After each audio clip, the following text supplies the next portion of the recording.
একটি সংবাদ প্রকাশিত হয়েছে যে আমি দীর্ঘ 10 বছর পর আমার নিজ জেলা কক্সবাজারে অবতরণ করলে সেখানে সম্বর্ধনায় আমার দলের পক্ষ থেকে যে সম্বর্ধনা আয়োজন করা হয়েছে সেখানে একটি গাড়ি আমি ব্যবহার করেছি, যে গাড়িটি একটি কোম্পানির, যার নামে সংবাদে লেখা হয়েছে এস আলম কোম্পানির।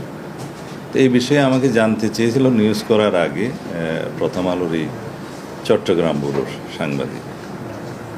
তা আমি আননোন টেলিফোন, তারপরেও আমি হঠাৎ করে ধরে আমি বলেছি যে আমি কোন গাড়িতে উঠেছি, কোথায় যাব, এর কোনো কিছুই তো আমি ঠিক করতে পারিনি, আমি নিজেই জানতাম না। এগুলো জেলা বিএনপির নেতৃবৃন্দ যারা সম্বর্ধনা আয়োজন করেছে তারাই জানতো।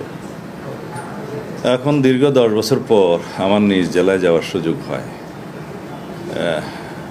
দলের নেতা কর্মীগণ আমাকে সম্বর্ধনা দেওয়ার যে আয়োজন করেছে বিমানবন্দরে এবং কক্সবাজার থেকে আমার নির্বাচনী এলাকা চকরিয়া পেকুয়ার মহাসড়কের বিভিন্ন স্থানে, তাতে লোকে লোকারণ্য হয়ে যায়।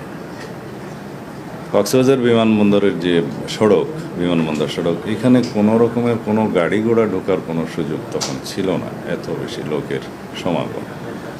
তা আমি বিমানবন্দরে নামার পরে কিছু গাড়ি দেখেছি ভিতরে, তা আমাদের নেতাকর্মীরা বলেছেন যে এইটাতে ওঠেন, এই গাড়িতে আমি উঠেছি।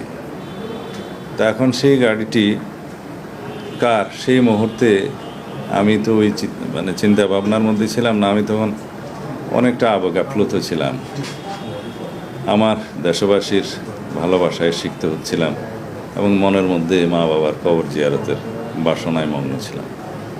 তখন আমার মনের অবস্থা ছিল না যে আমি কোন গাড়িতে, কার গাড়িতে উঠছি ইত্যাদি খোঁজ নেয়ার। এই সংবাদ প্রকাশ হওয়ার পরে আমি খোঁজ নেওয়ার চেষ্টা করলাম এবং জানতে পারলাম এই গাড়িটা আমার এলাকার এক ছোট ভাই, যে উক্ত কোম্পানিতে বিভিন্ন জমি জমা দেখাশোনার কাজ করে এবং কোম্পানি থেকে তাকে বিভিন্ন সময় ব্যবহারের জন্য এই গাড়িটি দেয়া হয়। সেও অন্য সকলের মতো আমাকে বরণ করার জন্য এয়ারপোর্টে গেছে, তার গাড়িতে করেই গেছে। এখন সেও জানতো না যে আমি তার গাড়িতে উঠব, আমিও জানতাম না আমি কার গাড়িতে উঠব। এটা জেলা বিএনপির নেতৃবৃন্দ ঠিক করেছে। তো এই অবস্থায় যে সংবাদটা প্রকাশিত হয়েছে তাতে জনমনে কিছু বিভ্রান্ত সৃষ্টি হওয়া স্বাভাবিক। তারপরেও এই একটি পুরাতন গাড়ি সে আমার ছোট ভাই নিয়ে গেছে, সে খুব আনন্দিত যে আমি তার গাড়িতে ছুটতে পেরেছি। এটা আমার পক্ষ থেকে আমি জানতাম যদি যে এই গাড়ি একটি নির্ধারিত কোম্পানির বা তাহলে হয়তো আমি সাবধানতা অবলম্বন করতাম।